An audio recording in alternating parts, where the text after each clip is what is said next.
الحمد لله نحمده ونستعينه ونستغفره ونؤمن به ونتوكل عليه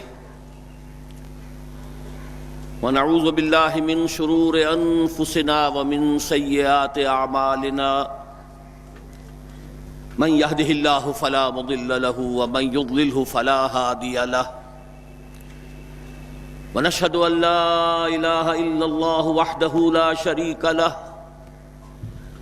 ونشهد أن سيدنا ومولانا محمدا عبده ورسوله أرسله بالهدى ودين الحق ليظهره على الدين كله وكفى بالله شهيدا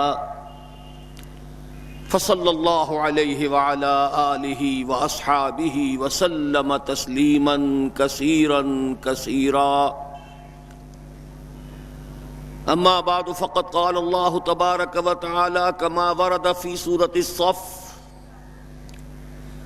اعوذ بالله من الشيطان الرجيم بسم الله الرحمن الرحيم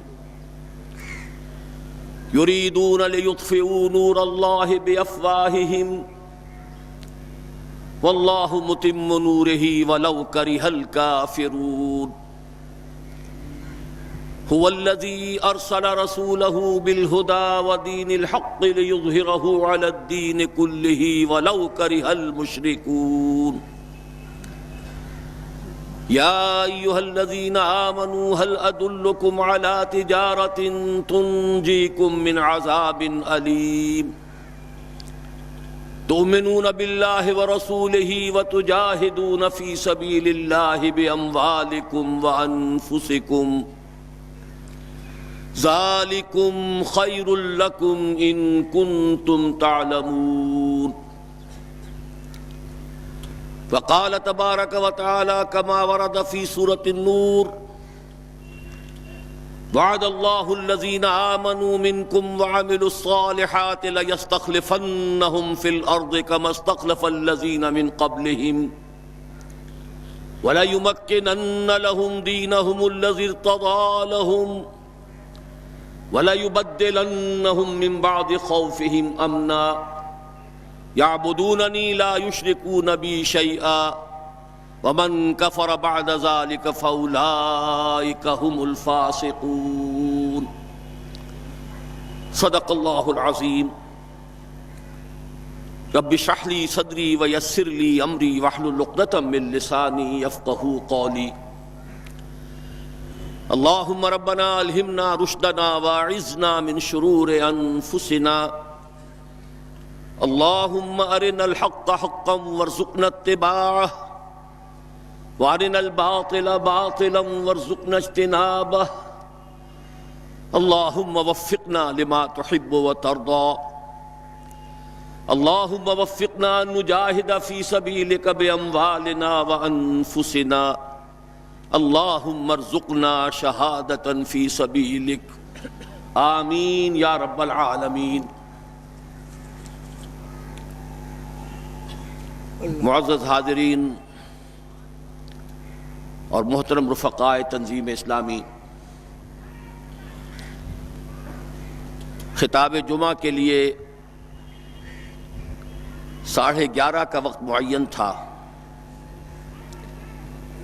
ہم تقریباً نصف گھنٹے کی تاخیر سے گفتگو شروع کر رہے ہیں۔ کسی معذرت کی ضرورت محسوس نہیں ہوتی، اس لیے کہ حالات سب کے سامنے ہیں۔ پرسوں سے جو بارش کا طوفان شروع ہوا تھا، اس کی بنا پر جو سارا ہمارا پروگرام جو ہے درہم برہم ہوا ہے، وہ سامنے کے شامیانے جو ہے اس کی عملی تفسیر نگاہوں کے سامنے ہے۔ یہ اجتماع وہاں منعقد ہونا تھا، اس کے ساتھ ہی کچھ اللہ تعالیٰ کی اپنی مصلحتیں ہیں، اس کی اپنی حکمتیں ہیں کہ جس وقت یہاں بارش کا طوفان شروع ہوا ہے، عین اسی وقت لاہور میں مجھ پر بھی اس حال کا عارضہ ہوا۔ یہ 2 دن مجھ پر بڑے سخت گزرے ہیں، نقاہت بہت ہے، مسلسل اجابت ہو رہی ہے اور کوئی دوا جو ہے ابھی تک کارگر نہیں ہو پائی ہے۔ تھوڑی دیر پہلے تک بھی مجھے یہ یقین نہیں تھا کہ میں اس اجتماع سے خطاب کر سکوں گا۔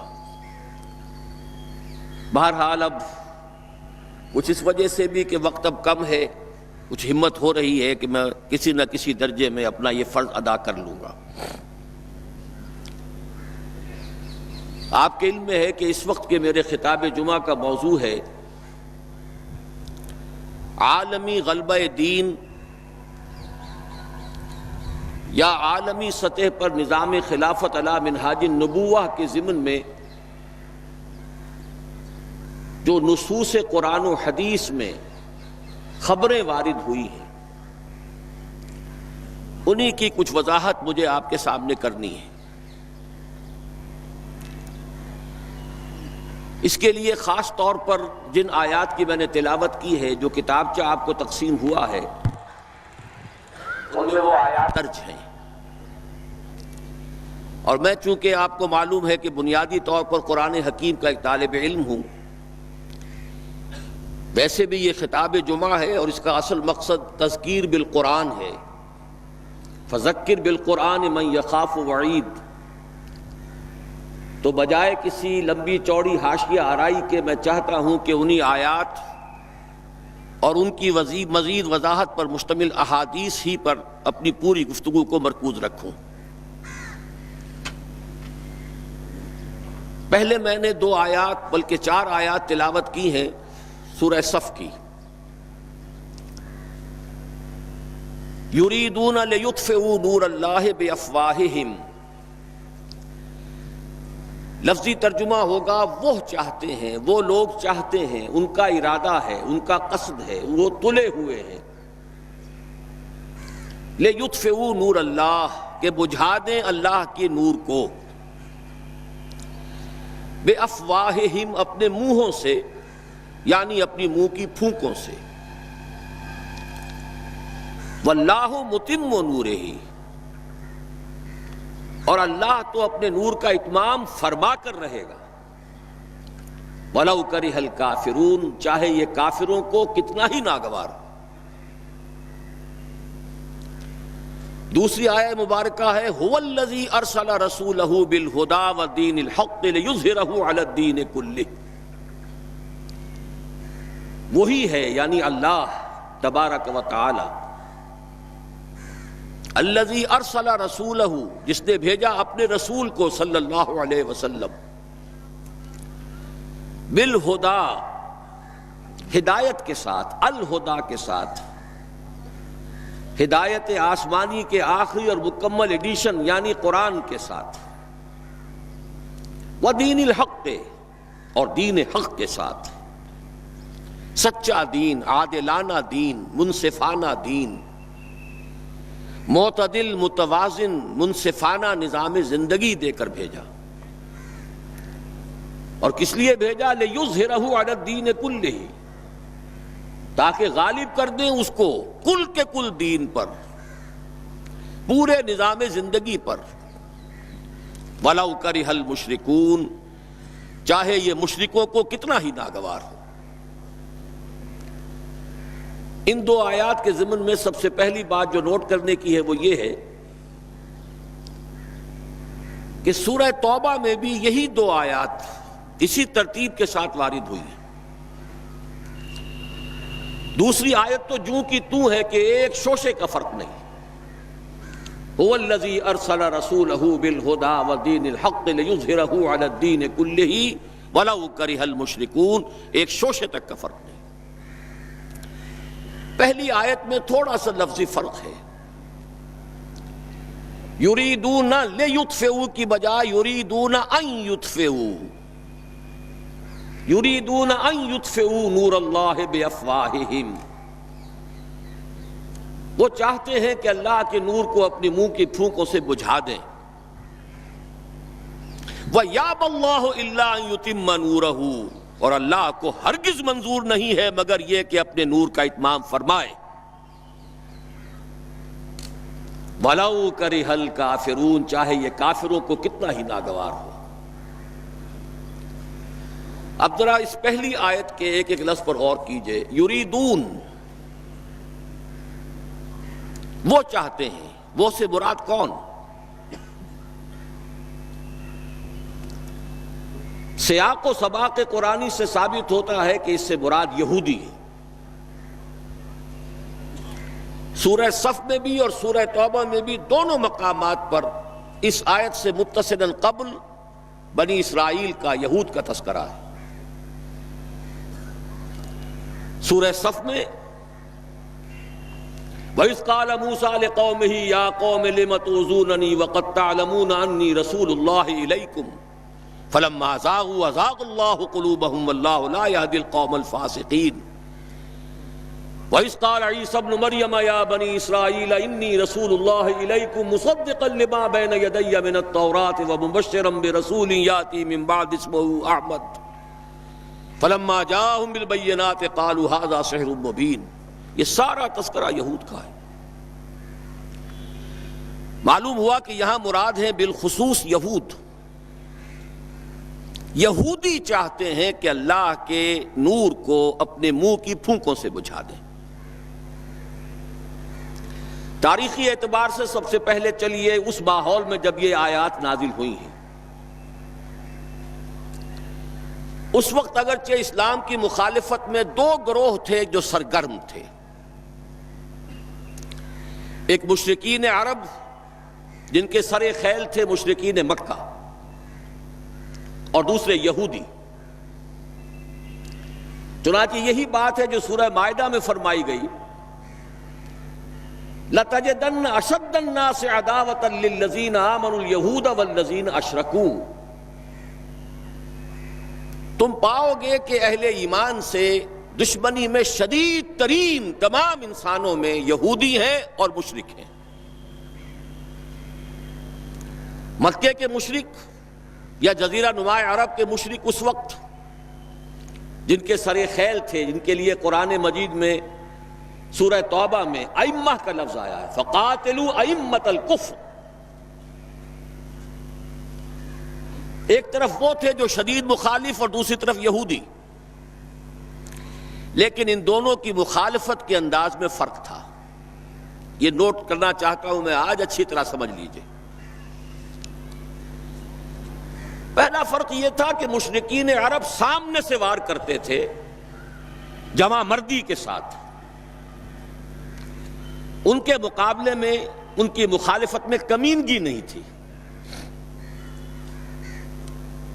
وہ اپنے باطل معبودوں کے لیے بھی گردن کٹا رہے تھے۔ ابو جہل نے کہا تھا ذرا نیچے سے گردن کاٹنا تاکہ اونچی نظر آئے کہ سردار کی گردن ہے، جب تم کسی چیز پر اس کو اوپر لٹکاؤ گے۔ 70 جانیں انہوں نے پیش کی ہیں بدر میں اپنے دین باطل کے لیے اور اپنے معبودان باطل کے لیے۔ اس کے برعکس یہودیوں کی مخالفت تھی کمینگی والی مخالفت،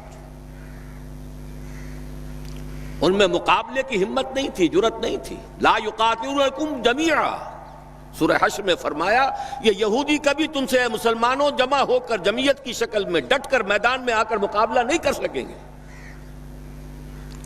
الا فی قری محصنۃ او من وراء جدر، بڑے مضبوط قلعہ بندیوں میں اپنے آپ کو محفوظ کر کے اور فصیلوں کے پیچھے سے، دیواروں کے پیچھے سے، عورتوں کی طریقے سے پتھراؤ کریں گے، اس کے سوا کچھ نہیں کر سکتے۔ تو پہلا فرق یہ تھا کہ مشرکین مکہ اور مشرکین عرب بالعموم مخالفت کر رہے تھے، لیکن ان کی مخالفت جمع مردوں والی مخالفت تھی، سامنے کے دشمن کی حیثیت سے کھلم کھلا علی الاعلان، جبکہ یہودیوں کی مخالفت میں کمینگی تھی، سازشی انداز تھا، خود لڑنے کی بجائے دوسروں کو ابھار ابھار کر لاتے تھے۔ اور دوسرا بڑا فرق کیا تھا؟ اس پہلے فرق کو تو نمایاں کیا اسی لفظ سے کہ گویا کہ اپنے منہ کی پھونکوں سے بجھانا چاہتے ہیں۔ ابو جہل بھی بجھانا چاہتا ہے اللہ کے نور کو، لیکن اپنے زور بازو کی بنیاد پر۔ اور یہ لوگ کردار کے اعتبار سے اتنے گر چکے ہیں کہ زور بازو کی بنیاد پر نہیں، منہ کی پھونکوں سے بجھانا چاہتے ہیں۔ بہترین تعبیر کی ہے اس کی مولانا ظفر علی خان نے کہ نور خدا ہے کفر کی حرکت پہ خندہ زن، پھونکوں سے یہ چراغ بجھایا نہ جائے گا۔ دوسرا فرق یہ تھا کہ اگرچہ مشرکین میں بھی ایسے لوگ تھے جو پہچان چکے تھے کہ محمد اللہ کے رسول ہیں، سچے ہیں، صادق ہیں، لیکن وہ استثنائی معاملات تھے، وہ غافل تھے۔ قرآن مجید میں بار بار ان کے کفر کے لیے ایک توجیہ پیش کی گئی ہے کہ ان کے پاس کوئی رسول آیا ہی نہیں۔ ان کے لیے رسالت اور نبوت بڑی ایک عجیب سی شے تھی، وہ چیزیں ان کے ذہن سے بالکل خارج ہو چکی تھی۔ لیکن یہود کا معاملہ اس کے برعکس تھا، وہ 100% پہچانتے تھے محمد رسول اللہ کو صلی اللہ علیہ وسلم، بالخصوص ان کے علماء، یعرفونہ کما یعرفون ابناہم، پہچانتے ہیں اسے جیسے کہ اپنے بیٹوں کو پہچانتے ہیں، علی وجہ البصیرت، وہ کسی مغالطے میں نہیں تھے، پوری ڈٹائی کے ساتھ پہچانتے ہوئے۔ آپ کو تو معلوم ہے کہ حضور صلی اللہ علیہ وسلم کی جو نشانیاں ہیں ان کا تو معاملہ بہت آگے کی بات ہے۔ حضور کے ادنا رفقا کا معاملہ کیا تھا کہ حضرت عمر رضی اللہ تعالیٰ عنہ کے بارے میں پوری ان کی صفات ان کے ہاں موجود تھیں، اور عیسائی علماء نے ان کے ساتھ ٹیلی کر کے ہی حضرت عمر کو سامنے کھڑے ہو کے دیکھ کر اور پھر جو ہے یروشلم کا قبضہ دیا تھا کہ ہاں یہ وہی درویش بادشاہ ہے جس کا ذکر موجود ہے ہماری کتابوں میں کہ یروشلم اس کے ہاتھوں فتح ہوگا۔ تو یہ دو فرق ذہن میں رکھیے، یریدون لیطفئوا نور اللہ بافواہہم واللہ متم نورہ۔ دوسری بات جو سوچنے کی ہے اس آیت میں کہ نور اللہ سے مراد کیا ہے؟ اللہ کا نور ایک اعتبار سے ذہن منتقل ہوتا ہے قرآن حکیم کی طرف۔ نور اصل میں قرآن مجید میں ہدایت کے لیے بھی آتا ہے، تورات کے لیے آیا فیہا ہدی و نور، انجیل کے لیے آیا فیہ ہدی و نور، روشنی ہی سے انسان راستہ دیکھ سکتا ہے۔ الہدا قرآن حکیم، ہدایت کاملہ، اس کے لیے خاص طور پر لفظ آیا ہے۔ سورہ تغابن میں فرمایا فآمنوا باللہ ورسولہ والنور الذی انزلنا واللہ بما تعملون خبیر۔ ایک مفہوم تو یہ ممکن ہے قرآن مجید کے اس اصول کے تحت کہ القرآن یفسر بعضہ بعضا، ویسے یہ کہ اس کا عام مفہوم اسلام، ہدایت، جس معنی میں چاہے لے لے، لیکن میرا ذہن زیادہ جس چیز کو قبول کر رہا ہے وہ ایک ایسے شخص کی تعبیر ہے جو اگرچہ کوئی معروف عالم دین نہیں تھا، میں نہ عارف نہ مجدد نہ محدث نہ فقیہ، اقبال اپنے بارے میں صاف کہہ رہا ہے، میں نہ عارف نہ مجدد نہ محدث نہ فقیہ۔ لیکن واقعہ یہ ہے اور آپ کے علم میں ہوگا، میرا موقف یہ ہے، اس دور میں قرآن مجید کا نور بصیرت اللہ تعالیٰ نے بڑے وافر پیمانے پر انہیں عطا کیا تھا۔ انہوں نے تعبیر کیا ہے اس نور کو نور توحید سے، چنانچہ یہ اتمام کا لفظ اس کے ساتھ واللہ متم نورہ، جواب شکوہ کے شعر میں کہ وقت فرصت ہے کہاں، کام ابھی باقی ہے، نور توحید کا اتمام ابھی باقی ہے۔ واللہ متم نورہ ویابی اللہ الا ان یتم نورہ، یہ بھی نوٹ کر لیجئے، عربی زبان میں شدید تاکید کرنی ہو تو اس میں فاعل کی شکل میں لایا جاتا ہے، واللہ یتم نورہ بھی ہو سکتا تھا، نہیں، واللہ متم نورہ کر کے رہے گا۔ اور پھر اس کو منفی اسلوب میں بھی بیان کر دیا تاکہ کوئی شک و شبہ نہ رہے، مثبت بھی آ گیا واللہ متم نورہ، اور منفی وَيَأْبَى اللَّهُ إِلَّا أَن يُتِمَّ نُورَهُ، اللہ کو ہرگز منظور نہیں ہے مگر یہ کہ وہ اپنے نور کا اتمام فرمائے۔ وقت فرصت ہے کہاں، کام ابھی باقی ہے، نور توحید کا اتمام ابھی باقی ہے۔ میں چونکہ یہاں اسی تعبیر کو اختیار کر رہا ہوں، اس کے اعتبار سے ایک سوال پیدا ہوتا ہے کیا نور توحید کسی بھی اعتبار سے نامکمل تھا، ناقص تھا، جس کے اتمام اور تکمیل کی ضرورت تھی؟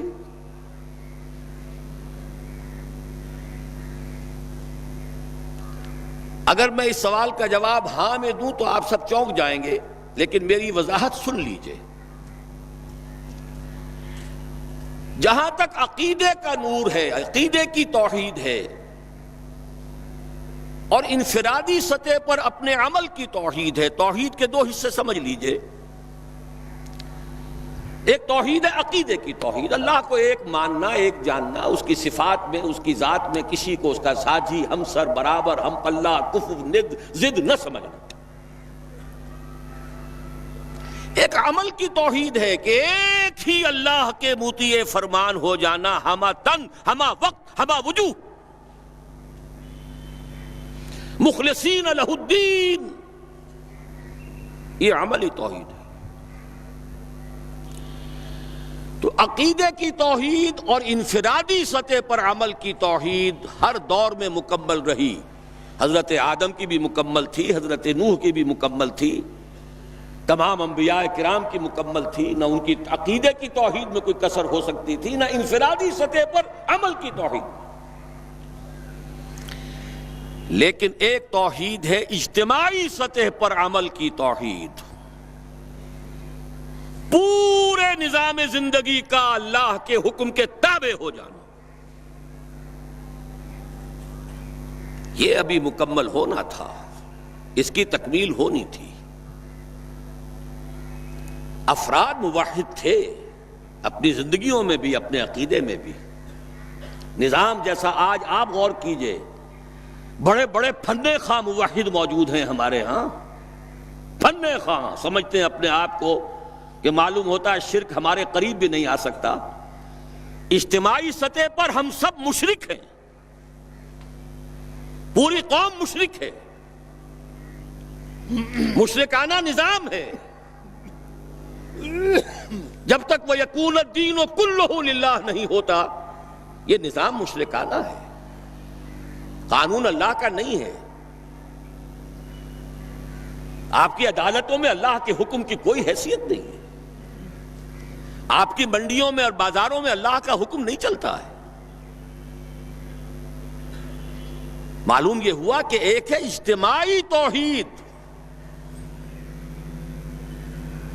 کچھ مواقع ضرور آئے ہیں تاریخ انسانی میں جبکہ اجتماعی توحید بھی ہوئی، حکومت قائم ہوئی حضرت داؤد کی اور حضرت سلیمان کی، وہ اجتماعی توحید کی تھی۔ لیکن ایک بات نوٹ کر لیجئے گا، یہ میرا اصل میں کل کی تقریر کا موضوع ہے۔ یہ کام تاریخ انسانی میں صرف ایک مرتبہ ہوا ہے کہ ایک فرد واحد اپنی دعوت کا آغاز کرے اور تمام مراحل سے گزار کر اپنی اس دعوت اور تحریک کو اور توحید کامل تک معاشرے کو پہنچا دے۔ یہ اس سے پہلے کبھی نہیں ہوا۔ حضرت داؤد کو تو راہ چلتے حکومت مل گئی تھی،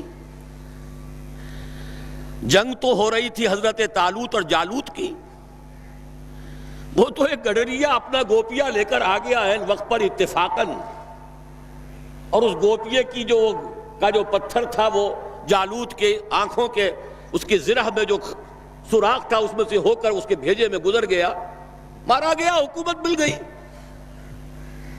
کیا حضرت داؤد ایک داعی کی حیثیت سے سامنے آئے تھے؟ کیا انہوں نے اپنی کوئی جماعت بنائی تھی؟ کیا ان مراحل سے گزرے تھے؟ قطعاً نہیں۔ صرف ایک مرتبہ ہوا ہے تاریخ انسانی میں، اور وہ محمد الرسول اللہ صلی اللہ علیہ وسلم۔ فرد واحد سے بات شروع کر کے یہ جو آتا ہے خطبات جمعہ میں آپ سنتے وحد اللہ، توحید باب تفعیل سے، اور اپنی توحید کو خالص کرو اور خالص کرو اور خالص کرو اور خالص کرو، شرک سے اسے ہر اعتبار سے پاک کر دو۔ یہ تو پوری زندگی کا لائف لانگ ایفرٹ ہے۔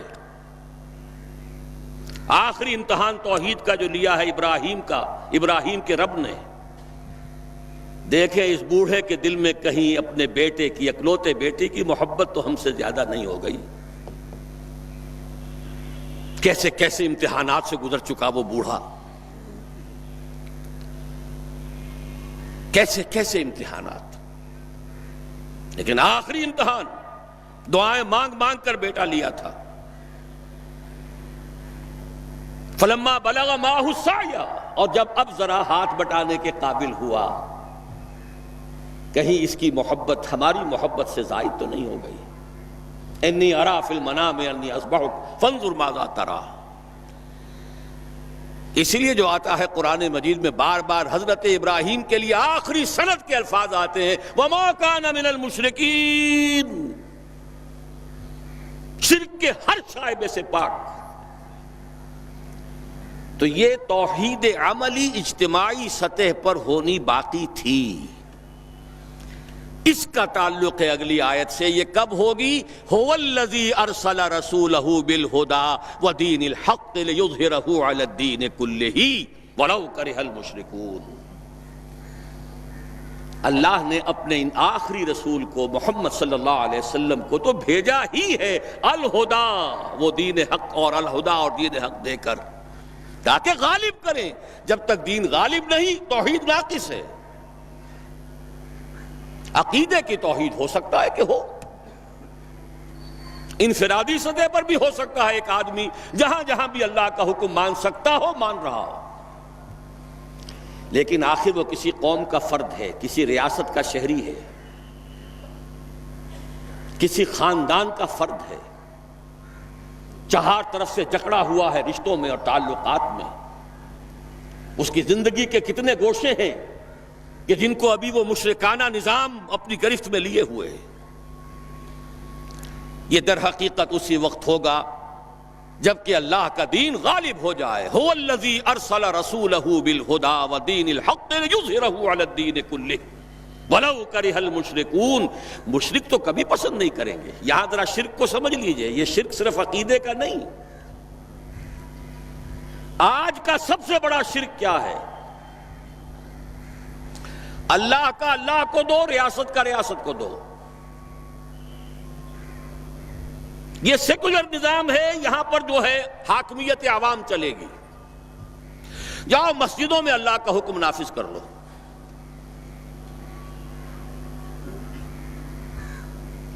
یہ سب سے بڑا شرک، کبھی گوارا نہیں کریں گے۔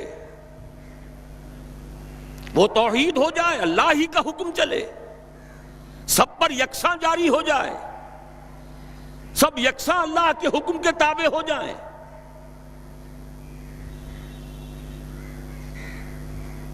وَلَوْ كَرِهَ الْمُشْرِكُونَ، مشرک کبھی نہیں چاہیں گے، لیکن ان کی مخالفت کے علی الرغم، ان کی ساری ریشہ دوانیوں کے باوجود،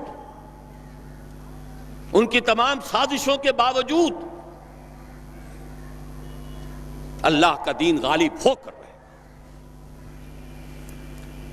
اب ذرا تاریخی اعتبار سے جائزہ لیجئے، ابھی ہم تھے اس ماحول میں جبکہ ابھی یہ آیات نازل ہو رہی تھی۔ پہلی بات تو یہ سمجھ میں آ گئی کہ محمد الرسول اللہ صلی اللہ علیہ وسلم کا مقصد بعثت ہے غلبہ دین۔ یہ نوٹ کرنے کی بات ہے، کسی اور رسول کے لیے اللہ نے قرآن مجید میں یہ الفاظ استعمال نہیں کیے۔ شاہد سب تھے، مبشر سب تھے، نذیر سب تھے، داعی سب تھے، مبلغ سب تھے، معلم سب تھے، مربی سب تھے، مزکی سب تھے، لیکن یہ کہ هو الذی ارسل رسولہ بالہدی ودین الحق لیظہرہ علی الدین کلہ، صرف محمد کے لیے آئے الفاظ صلی اللہ علیہ وسلم اور 3 مرتبہ آئے۔ اب اس کے ساتھ جس کو صغرا کبرا کہتے ہیں لاجک میں پریمیسز، اس کے ساتھ جوڑیے دوسری بات جو قرآن میں 5 مرتبہ آئی ہے، اگرچہ وہ آئی ہے ذرا مختلف الفاظ میں۔ کہیں فرمایا وَمَا أَرْسَلْنَاكَ إِلَّا رَحْمَةً لِلْعَالَمِينَ، ہم نے نہیں بھیجا ہے محمد صلی اللہ علیہ وسلم آپ کو مگر تمام جہان والوں کے لیے رحمت بنا کر۔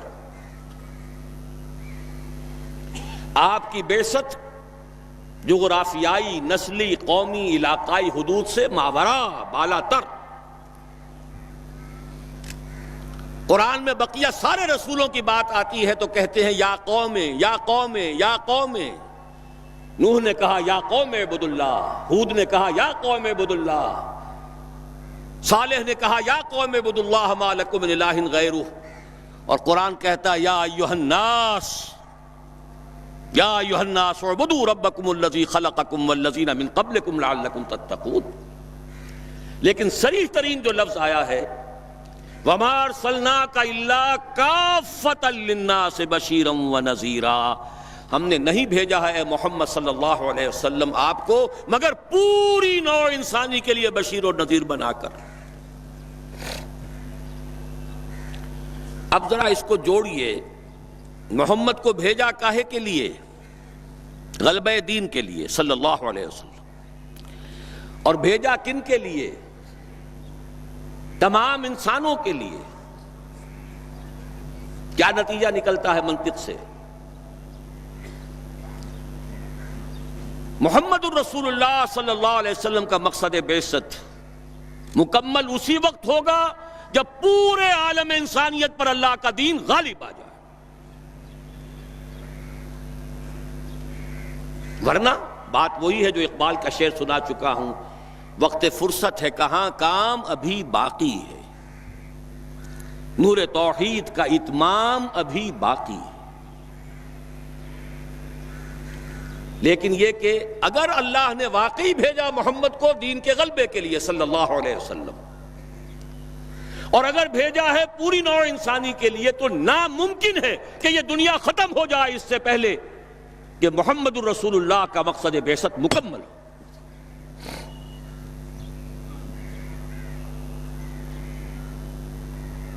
یہی بات ہے کہ جس کی خبر پیشن گوئی کے طور پر قرآن میں تو نصوص ہیں، لیکن ان سے نتیجہ نکالنا پڑے گا، منطق۔ حضور کو بھیجا پوری نوع انسانی کے لیے اور بھیجا غلبہ دین کے لیے، تو مقصد بعثت کی تکمیل اسی وقت ہوگی جبکہ کل عالم انسانی پر اللہ کا دین غالب آ جائے۔ اسی کے ساتھ اب ذرا یاد کیجئے سورہ نور کی آیت، جس کو اللہ کے فضل و کرم سے ہم نے کافی عام کیا ہے۔ ایک ہی بات ہے لیکن ذرا مختلف اسلوب میں آ رہی ہے۔ وعد اللہ الذین آمنوا منکم وعملوا الصالحات لیستخلفنہم فی الارض۔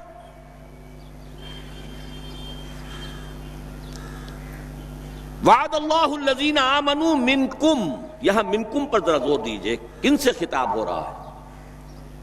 مسلمانوں سے۔ لیکن ان مسلمانوں کے لیے دو کوالیفیکیشنز، دو پری کنڈیشنز۔ اے مسلمانوں، اللہ کا وعدہ ہے تم میں سے ان سے جو ایمان اور عمل صالح کا حق ادا کر دیں، انکنڈیشنل نہیں ہے۔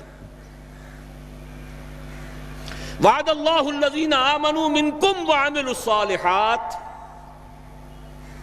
ایمان اور عمل صالح کا حق ادا کر دو تو اللہ کا وعدہ ہے، اور وعدہ کتنا مؤکد ہے، نون مشدد کے ساتھ تینوں دفعہ، اور ایک ہی بات کو تین اسلوبوں میں۔ لَيَسْتَخْلِفَنَّهُمْ فِي الْأَرْضِ، لامن خلافت عطا فرمائے گا انہیں زمین میں، كَمَا اسْتَخْلَفَ الَّذِينَ مِن قَبْلِهِمْ، جیسے کہ خلافت عطا کی تھی ان کو جو ان سے پہلے تھے۔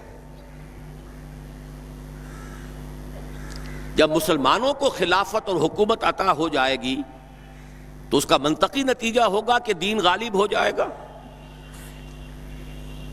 لیکن اس کو بھی کھول کر بیان کر دیا، وَلَا يُمَكِّنَنَّ لَهُمْ دِينَهُمُ الَّذِي ارْتَضَىٰ لَهُمْ،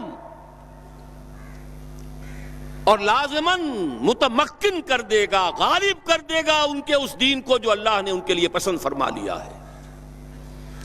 اليوم اکملت لکم دینکم واتممت علیکم نعمتی ورضیت لکم الاسلام دینا۔ اچھا جب مسلمانوں ہی کی حکومت ہو جائے گی، دین کا غلبہ ہو جائے گا، تو ظاہر بات ہے مسلمانوں کے لیے بندشیں اور خوف تو ختم ہو گئے۔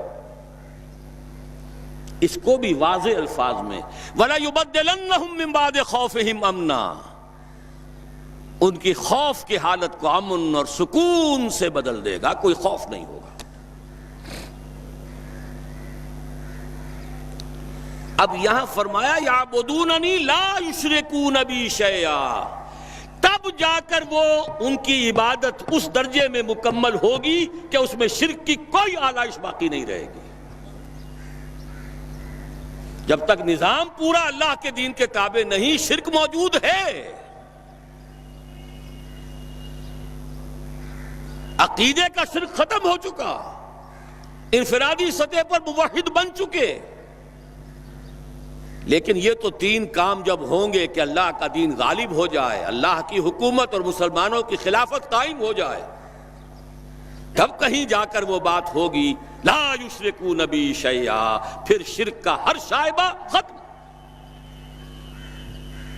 وَيَكُونَ الدِّينُ كُلُّهُ لِلَّهِ، دین کل کا کل اللہ کے لیے ہو جائے گا۔ اب ذرا تاریخی اعتبار سے دیکھ لیجئے، اس وقت اور آج سورہ نور نازل ہوئی سن 6 میں، اواخر سن 5 یا اوائل سن 6، وہی زمانہ سورہ صف کے نزول کا ہے۔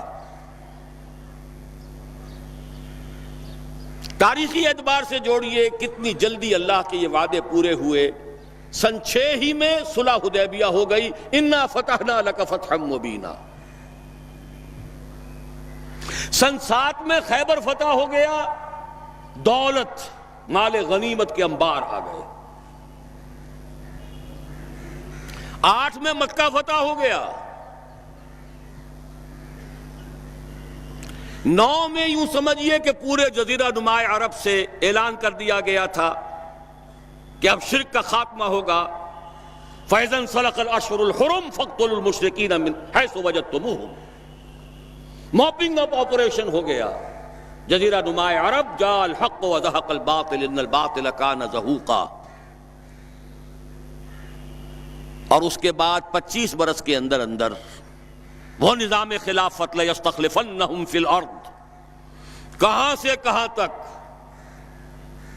دریائے اوکسس، ادھر اٹلانٹک، ادھر یمن، ادھر کوکیشیا،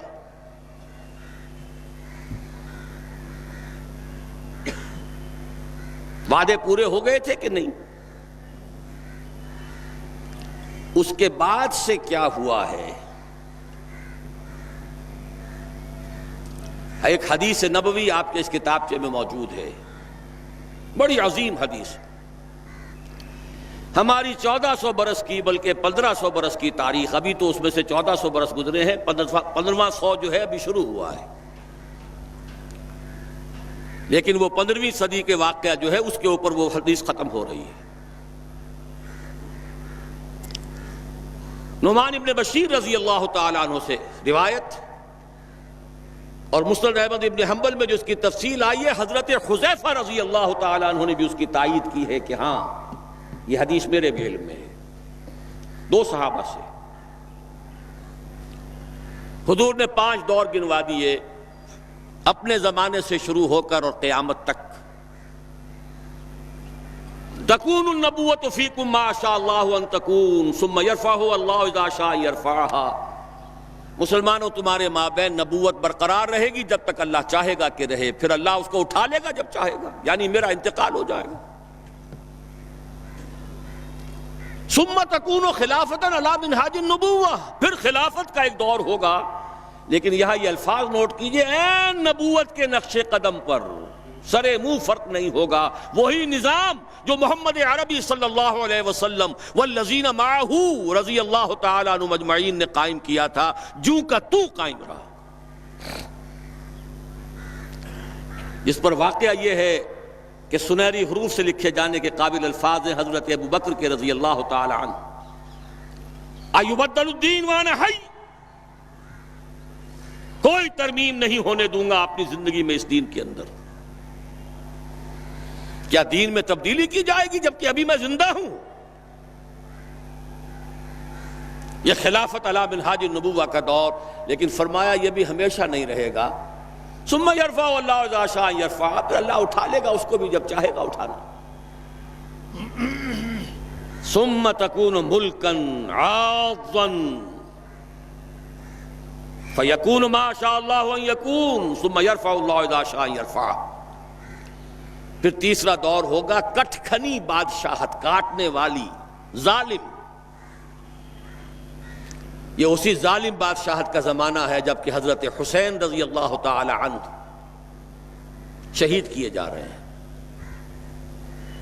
جبکہ عبداللہ ابن زبیر رضی اللہ تعالی عنہما شہید کیے جا رہے ہیں، جبکہ واقعہ ہررا ہو رہا ہے، مدینۃ النبی۔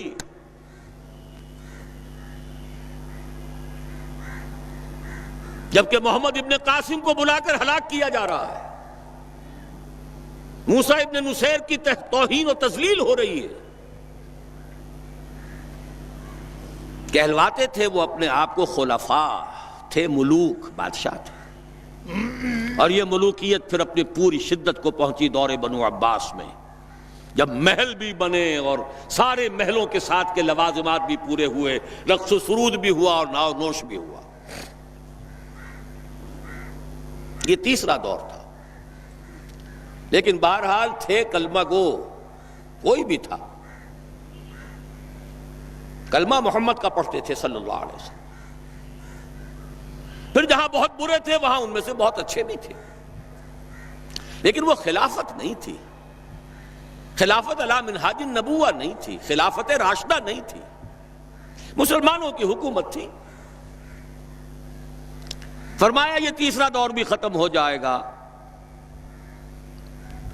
ثم تکون ملکا جبریا فتکون ما شاء اللہ ان تکون ثم یرفع اللہ اذا شاء یرفع۔ پھر چوتھا دور آئے گا اور پھر مجبوری والی ملوکیت آئے گی۔ صحابہ کرام نے اس وقت کیا سمجھا ہوگا ہم کچھ نہیں سمجھ سکتے۔ یہ دو ملکن جو ہیں، ملوکیت کے یہ دو دور کیسے ہوں گے؟ بلکہ اسی حدیث کی جو روایت آتی ہے وہ تو یہ ہے کہ حضرت عمر بن عبدالعزیز رحمہ اللہ پر منطبق کی گئی یہ حدیث کہ اس کے بعد پھر خلافت علی منہاج النبوہ کا دور آئے گا۔ اس لیے کہ ظاہر بات ہے کہ علم جو ہے وہ تو جو کچھ اللہ نے فرمایا، اس کے رسول نے فرمایا، اس سے آگے قیاس آرائی کے اندر تو خطا ہو سکتی ہے۔ ان احادیث کا جب حالات کے اوپر انطباق کریں گے غلطی کا امکان ہوگا۔ آج وہ بات پوری طریقے سے واضح ہے کہ کیا فرق تھا پہلی ملوکیت کا اور دوسری ملوکیت کا۔ پہلی ملوکیت مسلمانوں کی تو تھی، پھر ملوکیت غلامی لے کر آئی، ملکہ برطانیہ وکٹوریا اب اس کے غلام ہوئے، کہیں فرانسیسیوں کے غلام ہوئے، کہیں ولندیزیوں کے غلام ہوئے، کہیں پرتگالیوں کے غلام ہوئے، کہیں اطالویوں کے غلام ہوئے، پورا عالم اسلام غلامی میں جکڑا گیا۔ ملکن جبرین، فرمایا یہ دور بھی جب تک چاہے گا اللہ رہے گا، پھر ختم ہو جائے گا۔ یہاں تھوڑی سی وضاحت میں کر دوں آپ کے سامنے، یہ دور تقریباً اپنے نصف کو پہنچا ہے، ابھی ختم نہیں ہوا ہے۔ اس کا پہلا فیز تھا جس کو کہتے ہیں کولونیلزم۔ یورپی اقوام نے آ کر اپنی حکومتیں یہاں بنائیں، باضابطہ اپنی حکومت، انگریز کی حکومت، فرانسیسیوں کی حکومت، اطالویوں کی حکومت، پرتگیزوں کی حکومت۔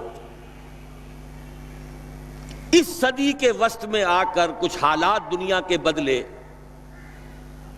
لوگوں کے اندر احساس پیدا ہوا کہ ہم بھی انسان ہیں۔ جب ذرا آدم ہوا ہے خود شناس و خود نگر، انہوں نے اپنی وہ بساط لپیٹ لی اور ایک نئے رنگ میں اب وہ چوتھا دور سامنے آ رہا ہے دنیا کے، اور یہ ہے مالیاتی استعمار۔ گلوب کو، پوری دنیا کو، تمام اقوام عالم کو چھوٹے چھوٹے حصوں میں تقسیم کر کے اپنے سودی قرضوں کے ہتھ کنڈوں کے اندر جکڑ لو. کام یہ کریں، محنت یہ کریں، مشقت یہ کریں، خام مال ان کا ہو، مزدور ان کے ہو،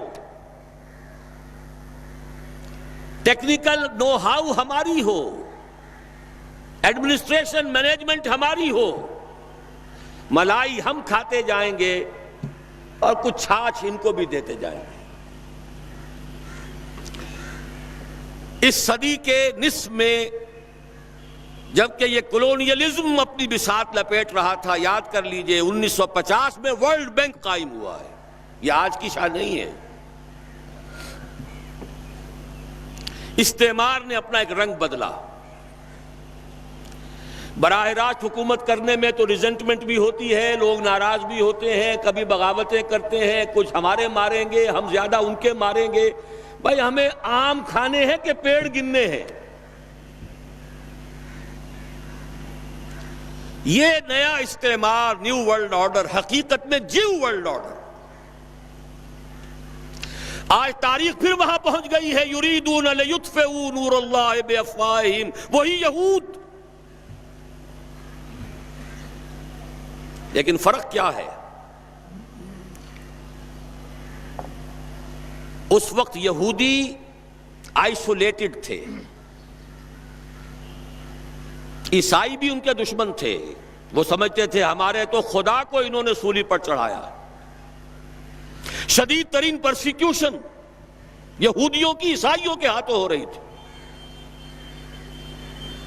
آج یہودی اقوام مغرب پر بالخصوص وائٹ اینگلو سیکسن پروٹیسٹنٹس پر بالخصوص پورا تسلط جما چکا ہے. اور یہ وہ شے ہے جو پھر میں اسی علامہ اقبال کی بات کر رہا ہوں جو اس صدی کے آغاز میں 1905 میں گیا تھا اللہ کا بندہ، 1908 تک رہا یورپ میں، اور بھی کتنے گئے ہوں گے، وہ کیا دیکھ سکے کیا نہ دیکھ سکے. لیکن ایک بصیرت اللہ نے جو دی تھی کہ گاہ میری نگاہ تیز چیر گئی دل وجود، گاہ الجھ کے رہ گئی میرے توہمات میں. وہ دل وجود کو جو چیر کر دیکھا ہے تو اسی وقت حقیقت دیکھ لی تھی کہ فرنگ کی رگے جاں پنجے یہود میں ہے. خود یورپینز کو اس کا احساس کہیں بعد میں جا کر ہوا ہے، دوسری جنگ عالمگیر کے دوران ہوا ہے، جب جرمنوں کے ہاتھوں ان کے 60 لاکھ آدمی یا کم سے کم 40 لاکھ آدمی قتل ہوئے ہیں. وہ بعد میں احساس ہوا. اقبال تو دیکھ آیا تھا فرنگ کی رگے جاں پنجے یہود میں. تو آج جان لیجئے کہ نیو ورلڈ آرڈر جو حقیقت میں جیو ورلڈ آرڈر ہے، ایک نیا عالمی مالیاتی استعمار جو دیکھنے کے لیے تو امریکہ کی سربراہی میں ہے، حقیقتاً اس کی باغ یہودیوں کے ہاتھ میں. اور پھر وہی وقت آ گیا ہے یریدون لیطفئوا نور اللہ بافواہہم. ان کی تمام پالیسیز کا نقطہ ماسکہ یہ ہے اسلام کو ختم کرو. اور کیوں؟ انہیں معلوم ہے اگر کوئی خطر مجھ کو تو اس امت سے ہے. اس کی خاک استر میں ہے اب تک شرار آرزو، خال خال اس قوم میں اب تک نظر آتے ہیں وہ کرتے ہیں اشک سحرگاہی سے جو ظالم وضو. خطرہ ہے تو یہاں سے. فوکویاما نے کتاب لکھی اینڈ آف ہسٹری.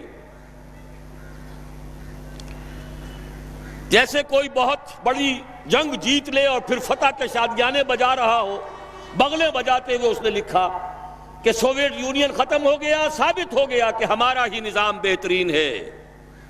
یہ غیر فطری نظام تھا، یہ غلط نظام تھا، اور کوئی نظام مقابلے میں ہے ہی نہیں، ایک ہی تھا. معلوم ہوا کہ ہمارا ویسٹرن سیکولر کیپٹلسٹک سسٹم ہی دنیا کا بہترین نظام ہے. یہ آخری بلندی ہے جہاں تک نوع انسانی چڑھ سکتی تھی، ترقی کر سکتی تھی. سوشل ایوولوشن کا آخری مقام ہے اینڈ آف ہسٹری. جیسے کوئی شخص ماؤنٹ ایوریسٹ کو سر کر لے تو سمجھے کہ اب میں بلندی کی انتہا پر پہنچ گیا.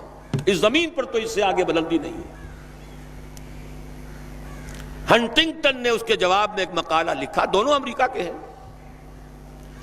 نہیں نہیں نہیں، میں اپنے دوست فوکویاما سے اختلاف کرتا ہوں. ابھی تہذیبوں کا تصادم ہوگا.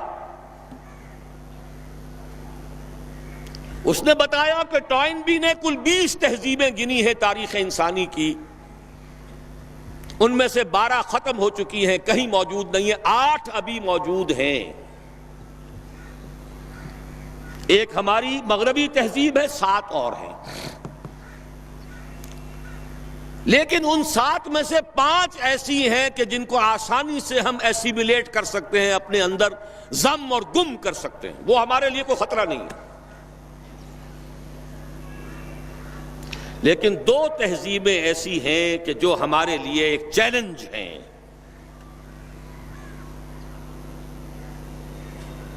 وہ کچھ لوہے کے چنے ہیں جنہیں چبانے کے لیے ہمیں کچھ محنت کرنی پڑے گی. ایک ہے مسلم سویلائزیشن اور ایک ہے کنفیوشین سویلائزیشن آف چائنا. اس کے بعد مشورہ دیتا ہے اپنی حکومت کو، امریکن حکومت کو، کہ 2 کام کرو. ایک تو چین کو مسلمان ملکوں سے دور کرو. ایشیا پیسیفک یہ کانسیپٹ ڈیولپ کیا گیا ہے اس مقالے کے بعد. چائنا کو ایسٹ ورڈ لوکنگ کر دو، مشرق کی طرف رخ کر دو، مغرب کی طرف نہیں. مغرب کی طرف دیکھے ہی نہ. مغرب میں تو پاکستان ہے، مغرب میں اس کے کشمیر بھی ہے، مغرب میں اس کے افغانستان بھی ہے، روسی ترکستان کی آزاد شدہ تمام ریاستیں بھی ہیں. مغرب تو اسلام ہی اسلام ہے. اس کو ایسٹ ورڈ لوکنگ کرو.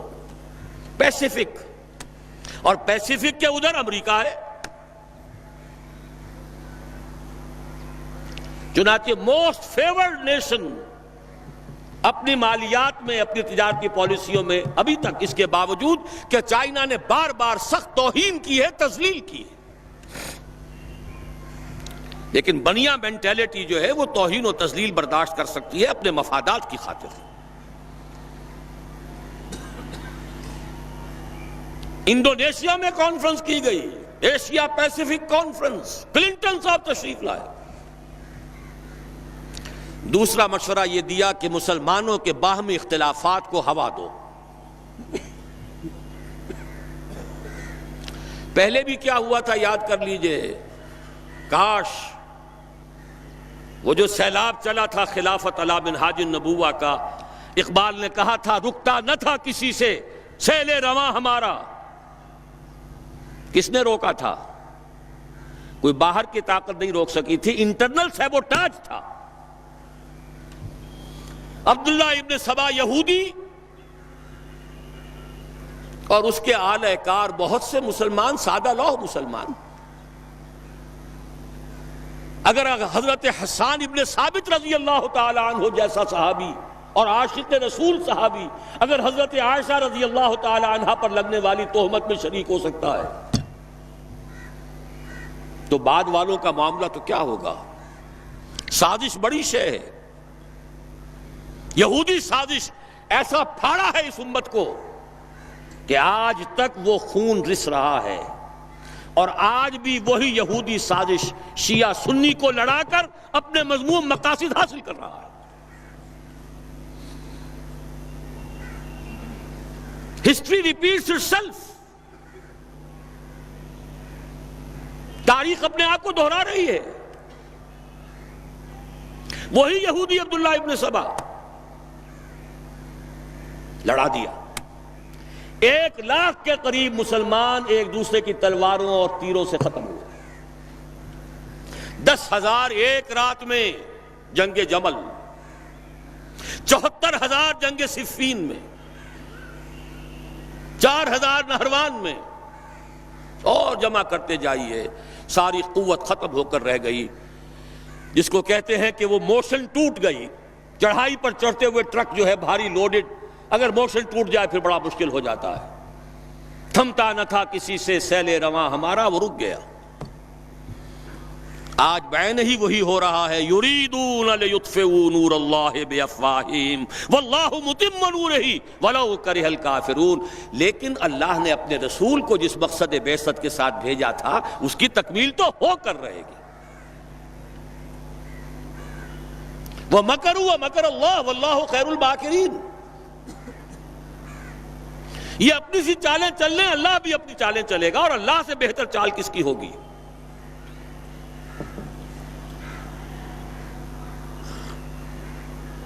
کیا خوب کہا اقبال نے، دنیا کو ہے پھر مار کا روح و بدن پیش، تہذیب نے پھر اپنے درندوں کو ابھارا، اللہ کو پامر دیے مومن پہ بھروسہ، ابلیس کو یورپ کی مشینوں کا سہارا۔ وَمَكَرُوا وَمَكَرَ اللَّهُ وَاللَّهُ خَيْرُ الْمَاكِرِينَ۔ بہرحال اچھی طرح سمجھ لیجئے یہ مارکا ابھی ہونے والا ہے۔ میں تفاصیل میں نہیں جانا چاہتا، نہ میری اس وقت کا یہ موضوع ہے۔ کتاب الملاحم میں پڑھیے کیسی کیسی جنگیں ہونے والی ہیں۔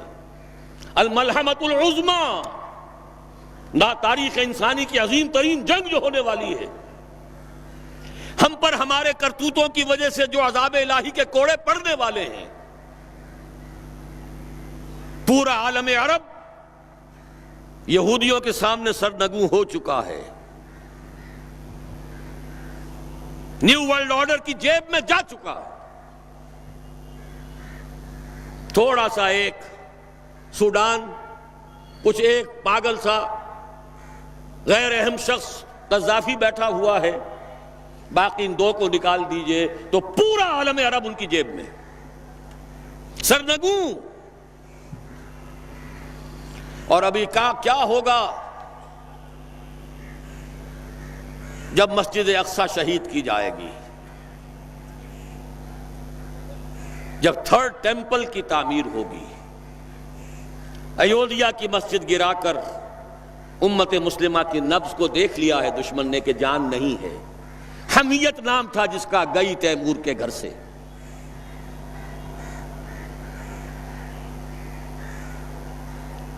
یہ بہت دور کی باتیں نہیں ہیں، بہت قریب آنے والے واقعات ہیں، لیکن اس وقت میں ان کے بارے میں کچھ عرض نہیں کرنا چاہتا۔ یہ سب کچھ ہوگا۔ آخر صحابہ کے ساتھ بھی پہلے ہی دن اللہ کی نصرت نہیں آ گئی تھی، خوب اللہ نے انہیں ٹھوک بجا کر دیکھا۔ وَلَنَبْلُوَنَّكُمْ بِشَيْءٍ مِّنَ الْخَوْفِ وَالْجُوعِ وَنَقْصٍ مِّنَ الْأَمْوَالِ وَالْأَنفُسِ وَالثَّمَرَاتِ وَبَشِّرِ الصَّابِرِينَ الَّذِينَ إِذَا أَصَابَتْهُمْ مُصِيبَةٌ قَالُوا إِنَّا لِلَّهِ وَإِنَّا إِلَيْهِ رَاجِعُونَ۔ أَمْ حَسِبْتُمْ أَن تَدْخُلُوا الْجَنَّةَ وَلَمَّا يَأْتِكُم مَّثَلُ الَّذِينَ خَلَوْا مِن قَبْلِكُم مَّسَّتْهُمُ الْبَأْسَاءُ وَالضَّرَّاءُ وَزُلْزِلُوا حَتَّىٰ يَقُولَ الرَّسُولُ وَالَّذِينَ آمَنُوا مَعَهُ مَتَىٰ نَصْرُ اللَّهِ أَلَا إِنَّ نَصْرَ اللَّهِ قَرِيبٌ۔ یہ مراحل وہاں بھی آئے تھے۔ غزوہ احزاب میں وَزُلْزِلُوا هُنَالِكَ ابْتُلِيَ الْمُؤْمِنُونَ وَزُلْزِلُوا زِلْزَالًا شَدِيدًا۔ مراحل تو آئیں گے، سخت سے سختر آئیں گے، لیکن بالآخر جو ہونا ہے آج کی میری اس وقت کی گفتگو اس سے متعلق ہے۔ یہ چند الفاظ اس لیے کہہ دیے کہ یہ حالات جو اس وقت بالفعل ہماری نگاہوں کے سامنے ہیں وہ تو بالکل مختلف ہیں۔ کدھر سے دین غالب ہو جائے گا، کہیں کوئی روشنی کی کرن نہیں ہے۔ بڑے ایمان کی ضرورت ہے، محمد الرسول اللہ پر پختہ یقین کی، یہ بات ماننے کے لیے کہ دین غالب ہوگا۔ لیکن ہوگا اس لیے کہ حضور نے اس حدیث میں فرمایا یہ چوتھا دور بھی ختم ہو جائے گا، ثم یرفع اللہ اذا شاء یرفع ثم تکون خلافۃ علی منہاج النبوہ، پھر دور آئے گا خلافت علی منہاج النبوہ کا۔ ثم سکت رسول اللہ صلی اللہ علیہ وسلم۔ یہ حدیث میں نے بہت مرتبہ بیان کی ہے، آج ذرا اس میں جو اضافی الفاظ آئے ہیں بعض روایات میں وہ بھی میں آپ کو سنا دوں۔ امام شاطبی اس کو موافقات میں لے کر آئے ہیں۔ شاہ اسماعیل شہید نے بھی اس کو نقل کیا ہے منصب امامت میں، مولانا مودودی نے اس کو نقل کیا ہے اپنی کتاب میں تجدید و احیاء دین میں، کہ یہ جو فرمایا کہ ثم تکون خلافت علی منہاج النبوہ، پھر دور آئے گا خلافت علی منہاج النبوہ کا، اس کے بعد کے الفاظ یہ ہیں تعمل فی الناس بسنت النبی صلی اللہ علیہ وسلم، پھر وہ دور آ جائے گا کہ لوگوں میں تمام معاملہ اللہ کے نبی کی سنت کے مطابق نمٹایا جائے گا۔ وَيُلْقِي الْإِسْلَامَ بِجُرَانِهِ فِي الْأَرْضِ، اور اسلام اپنا جھنڈا زمین میں گاڑ دے گا، نصب کر دے گا۔ يَرْضَى عَنْهَا سَاكِنُ السَّمَاءِ وَسَاكِنُ الْأَرْضِ، اس پورے نظام سے یا اس دور سے تمام آسمانوں والے بھی تمام زمین والے بھی راضی ہو جائیں گے۔ لا تدع السماء من مطر الا صبت، آسمان اپنی بارش کو روک کر نہیں رکھے گا، اپنے سارے خزانے لٹا دے گا۔ الا صبته بدرارا ولا تدع الارض من نباتها شيئا الا اخرجته، اور زمین بھی اپنی نباتات میں سے کسی شے کو روکے گی نہیں، نکال باہر کرے گی، خزانے آسمان سے اور زمین سے نکل آئیں گے۔ یہ خوشحالی کا دور پوری نوع انسانی کے لیے آ کر رہے گا، یہ تقدیر مبرم ہے، یہ اٹل ہے، یہ خبر ہے محمد الرسول اللہ صلی اللہ علیہ وسلم کی۔ میں نے دو باتیں ابھی عرض کی ہیں۔ پہلی بات قرآن کے نصوص سے نتیجہ نکال کر کہ حضور کو بھیجا گیا غلبہ دین کے لیے اور بھیجا گیا پوری نوع انسانی کے لیے، تو مقصد بعثت اسی وقت مکمل ہوگا جب کل روئے ارضی پر اللہ کا دین غالب آ جائے۔ دوسری میں نے آپ کو حدیث بتا دی، چوتھے دور میں ہم ہیں لیکن پانچواں دور آیا چاہتا ہے، زیادہ دور نہیں ہے،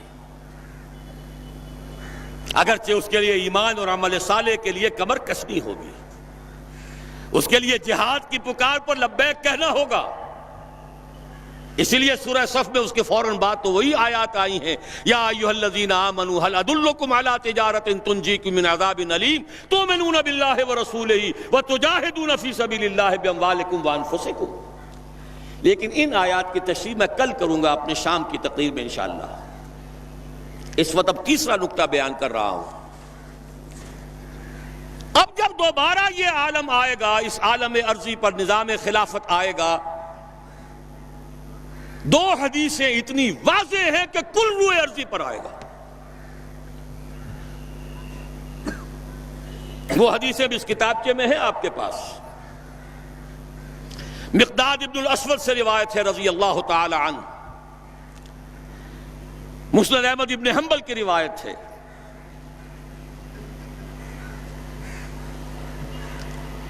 حضور صلی اللہ علیہ وسلم نے فرمایا،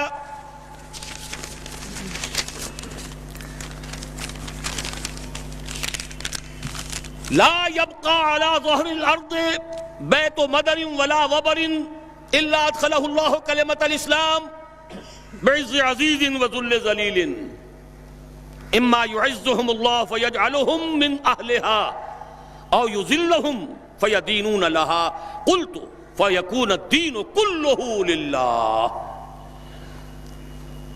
مقداد ابن اسود فرماتے ہیں رضی اللہ تعالی عنہ کہ حضور نے ارشاد فرمایا، زمین پر نہ کوئی اینٹ اور گارے کا بنا ہوا گھر بچے گا، نہ کوئی خیمہ رہے گا، اونٹ کے بالوں کے بنے ہوئے کمبلوں کا خیمہ، جس میں کہ اللہ تعالیٰ اپنے دین کے کلمے کو داخل نہ کر دے۔ ہر گھر میں، ہر خیمے میں اللہ کا دین داخل ہو جائے گا۔ لیکن یہ اچھی طرح سمجھ لیجئے، میری کل کی گفتگو میں اس کی تھوڑی سی وضاحت آئے گی کہ دین کے داخلے کا کیا مطلب ہے۔ جزیرہ نما عرب میں بھی جب دین غالب ہوا ہے تو کیا تمام عیسائیوں کو جبراً مسلمان بنا لیا گیا؟ جب خلافت راشدہ کا دور آیا ہے تو کیا تمام مجوسیوں کو اور تمام اور لوگوں کو جبراً مسلمان بنا لیا گیا؟ نہیں۔ جس کی قسمت میں تھا، سعادت تھی، وہ اسلام لے آئے، جو نہیں وہ ذمہ ہوئے۔ یؤتوا الجزیۃ عن ید وہم صاغرون، چھوٹے ہو کر رہو، اپنے ہاتھوں جزیہ پیش کرو، اسلام کی بالادستی کو قبول کرو، تو تم یہودی ہو کر رہ سکتے ہو، نصرانی ہو کر رہ سکتے ہو، مجوسی ہو کر رہ سکتے ہو، ہندو ہو کر رہ سکتے ہو، جو چاہو رہو۔ بالکل وہی بات اس حدیث میں آئی ہے۔ گھر کوئی نہیں بچے گا جس میں کلمہ اسلام داخل نہ ہو جائے، لیکن وہ داخلہ دو شکلوں میں ہوگا، بعز عزیز و ذل ذلیل، عزت والے کے اعزاز کے ساتھ یا کمزور کی مغلوبیت کے ساتھ۔ یا تو گھر والا اور خیمے والا خود اسلام لے آئے گا تو اسے بھی عزت نصیب ہو گئی، وَلِلَّهِ الْعِزَّةُ وَلِرَسُولِهِ وَلِلْمُؤْمِنِينَ وَلَكِنَّ الْمُنَافِقِينَ لَا يَفْقَهُونَ۔